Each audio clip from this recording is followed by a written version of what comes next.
So Mike, this is a little setup as you requested from a little look on my setup from MaxiSwift.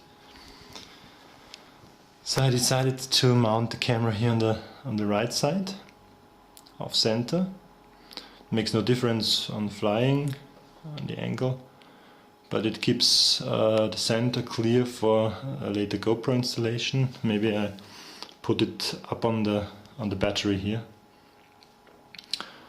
The battery compartment carved out of the foam and cleaned up with a little tape. This hook and loop tape to save to fasten the battery. And it was important, the only thing that really works on this EPP material is some super glue. So I cut a hole, put in the hook and loop tape and super glue it. Even this rather strong 3M tape doesn't stick very good to the EPP material. Normal tape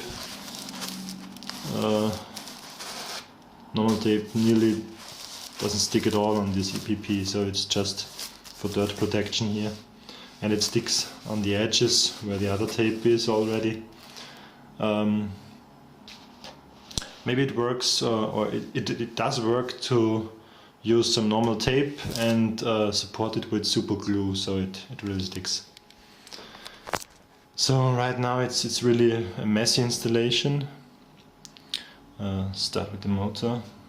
The motor is a Turnigy SK3536 910 kV. A mid-powerful motor with a 9x6 prop.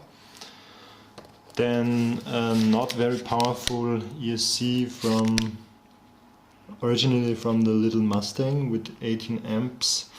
Going full throttle with this prop I have around 20 amps according to the OSD, so it's a little underpowered and will be changed soon.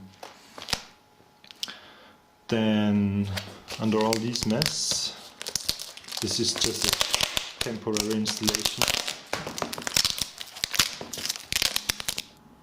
So under this tape I have the Blackstalk OSD with the GPS, an additional video system battery with 740 and 12 volt, a switch for it, goes here as a second power source for the Blackstalk.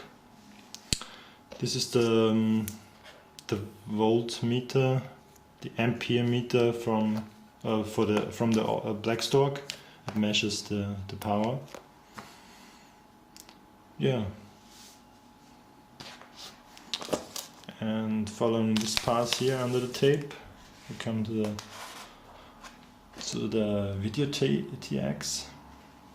It's important to mount it about 20 centimeter from the, at least 20 centimeter from the steering RX, which is buried down here in the foam.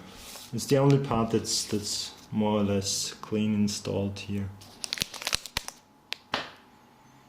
Yeah, and this is one of my trusted Futaba PCM receivers. Antenna goes along here and then hanging out of the wing, as Strappy showed in his setup also. It's great enhancement for the range to prolong the antenna to 4 meter and 13 centimeter in 35 megahertz range. That increased my range incredibly to at least 3 kilometers, maybe even more, surely even more. So one last thing on the bottom.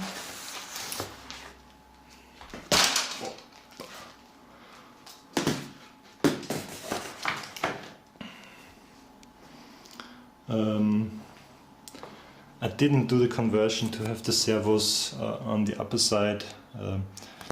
It's also okay to make some little foam protectors for the servo arms. So in my few flights now I didn't have any problem now. I did some reinforcement with a carbon flat, bend it a little, just cut with a knife in the foam and glue it into with super glue. Makes it a little stiffer, surely not a bad idea. And for better handling and throwing, I mounted this foam grab.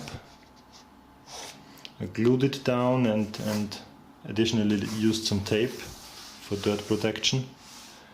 And this tape, this grey tape, didn't stick too well on the foam, so I used some additional super glue. And as you see here, I had some flights now, and it surely isn't a bad idea to cover more down here with tape to get rid of the dirt, because this dirt on the tape, yeah. Okay, so that's it. It's a great setup, works well, has good range, good flying times. It makes really fun. Bye.